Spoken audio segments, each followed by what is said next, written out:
Hi everybody, this is Maureen Wong for YourNextStamp.com.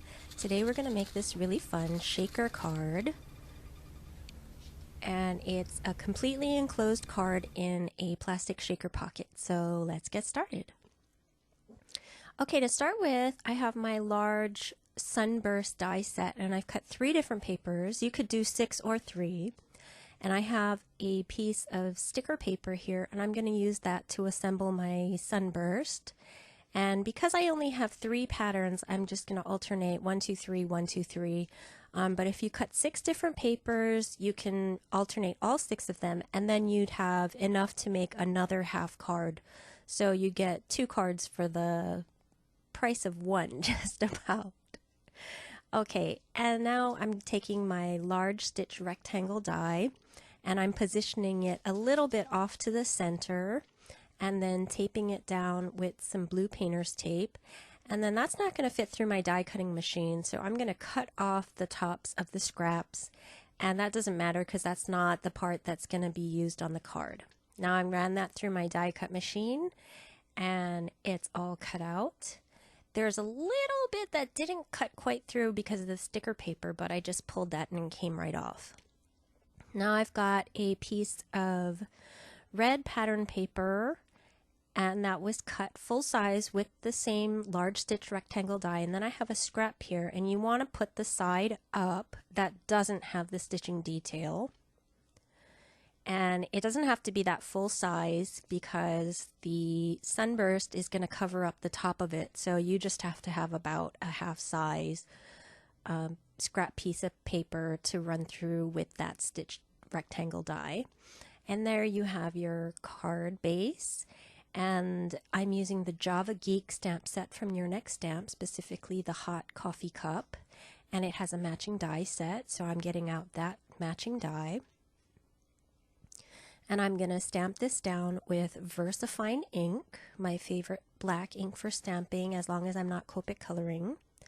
And then I'm going to get out my Beautiful Little Bows die set, and I'm taking out pieces for the larger bow size, and I'm going to cut that off the back side of that pattern paper and cut the coffee cup out with the matching die. So I ran that all through, and I need to poke out a couple of the little bow pieces, and then I'm going to start to assemble my bow.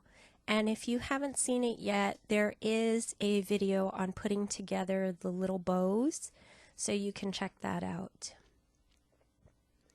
Now I'm going to glue those little loop pieces to the center and hold it for just a minute for it to dry.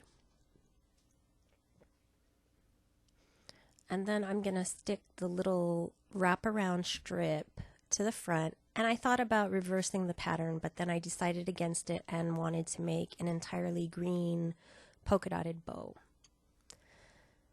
So then you just fold the ends over to the back side and glue that down, and the top part of your bow is finished.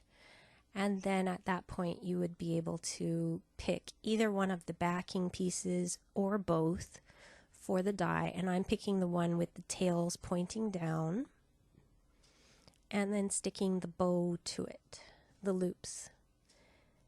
And sorry, I should have zoomed in before because these are tiny little pieces, but I'll show it to you now. I'm going to glue that cute little bow to my coffee cup, which I think is just the cutest little thing. And now I'm using the Winter Home stamp set. There's a sentiment on there that says warmest thoughts and best wishes for a wonderful holiday and a very happy new year. And I stamped that down on a little scrap of cardstock, and off camera I trimmed it down and let it dry. And now I am using my ATG gun to adhere that down to my card, and I'm using my ATG for the coffee cup as well. I don't want to put foam tape in there because then my sequins and things might want to stick to the sides of the foam tape. And I guess I could powder it up, but I didn't really want to do that in this case. So that's why I put it on flat with my ATG adhesive. This is an Avery sheet protector. It's a half-size sheet protector, and I'm going to cut it down, which is why I have my Fiskars paper trimmer. So I inserted my card to see where I want to cut. And the large stitch rectangle die is not a full A2 card front, and that's what makes it really great for this project, because your card will fit in there and have enough extra room around it for you to cut off and make your shaker pocket. So it has some sealed edges there that I don't want on my card. So I'm going to go ahead and take my ruler and use my wood burning tool, and it's already been heated up, and I'm just going to cut off that part where it's already sealed and has that extra edge on it, because I don't want that on my card. And yes, I know I'm using my ruler upside down, but I just want to make sure that it's flat and my heating tool, my wood burning tool, doesn't slip underneath the ruler. And I stuck the card in, and I'm cutting off that excess so that it's just about snug fit with the card. And now I'm going to take some Lucy's Little Things sequin mix, and rather than shaking it into my pocket from the bag, which turned out to be way too much, in the future I will definitely grab in there with my fingers a little pinch of shaker mix and then stick it into the pocket. And then before you seal it up, if you want to write a message on the back or stamp a message on the back, go ahead and do that, but I am just sealing this up for now to show you the finished product. And there we go. It's a shaker, and it's really fun.